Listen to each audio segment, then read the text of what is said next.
Hello friends, welcome back to my YouTube channel MG Ayurveda. वैसे मैंने ये कार्डियक साइकिल आपको एक डिटेल में पहले वाली वीडियो में डिस्कस कर रखा है। पार्ट 2 देखिएगा आप लोग कार्डियक फिजियोलॉजी के नाम से मेरे चैनल पर। और अगर आपको बहुत शॉर्ट में चाहिए तो मैं इस तरीके से आपको बहुत शॉर्ट व्यू इस चीज़ का भी दे देती हूँ।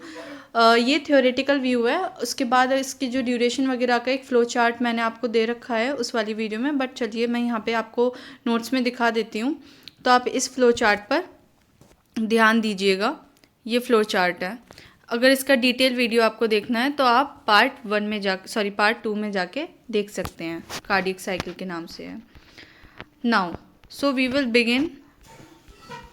सबसे पहले क्या होगा कि ब्लड आएगा पल्मोनरी वेन से, और ये जो ब्लड होगा ये कैसा होगा, पल्मोनरी वेन से कैसा ब्लड आता है, ऑक्सीजनेटेड ब्लड।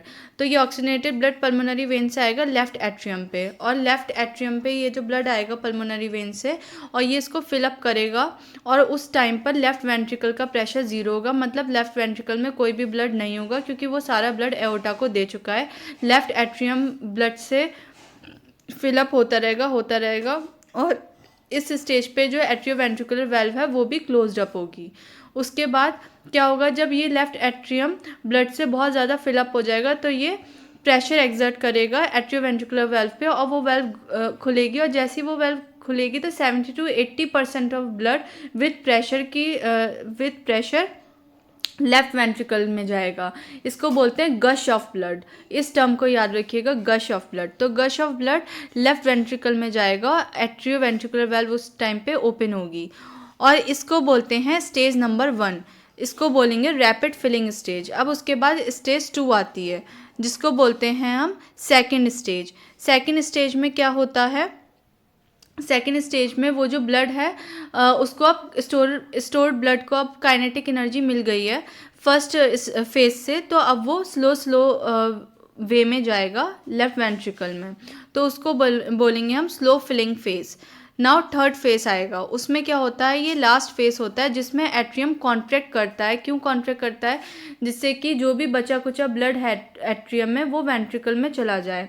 तो एट्रियम कॉन्ट्रैक्ट करता है जिससे कि वो पूरा एम्प्टी हो जाए, और अब इस स्टेज पे जो होता है वो वहाँ पे एट्रियम का प्रेशर 0 हो जाता है और वेंट्रिकल का प्रेशर फुल हो जाता है, और एट्रियो वेंट्रिकुलर वेल्व जो होती है वो बंद हो जाती है। क्यों बंद होती है, जिससे कि ब्लड का बैक फ्लो ना हो।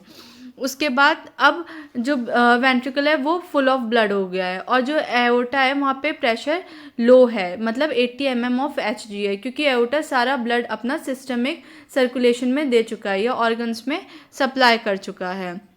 अब जो एओर्टा में प्रेशर कम है, वेंट्रिकल में प्रेशर ज़्यादा है, तो मतलब प्रेशर ग्रेडियंट बना, तो ब्लड कहाँ से कहाँ जाएगा, from high pressure to low pressure जाएगा। तो इस वजह से एओर्टिक वेल्व जो है वो अब वो खुल जाएगी, और वेंट्रिकल जो है वो कॉन्ट्रैक्ट करेगा जिससे कि ब्लड सारा एओर्टा में जाए। तो स्टार्टिंग में एओर्टा में गश ऑफ ब्लड जाएगा, उसके बाद धीरे धीरे ब्लड जाएगा। फिर उसके बाद एक स्टेज ऐसी आती है जब पूरा जो वेंट्रिकल है वो 0 हो जाता है, मतलब कि एम्प्टी हो जाता है, उसका प्रेशर 0 हो जाता है, और एओर्टिक वेल्व जो होती है वो बंद होने वाली होती है। एट्रियोवेंट्रिकुलर वेल्व तो पहले से बंद थी।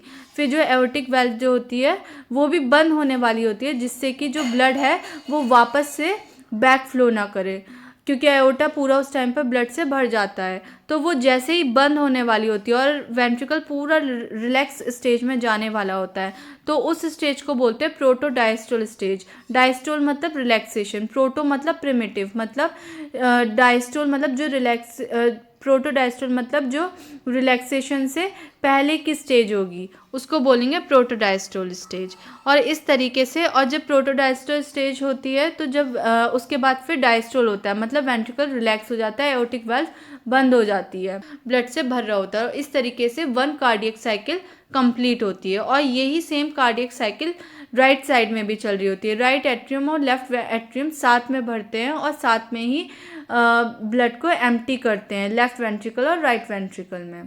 Thank you.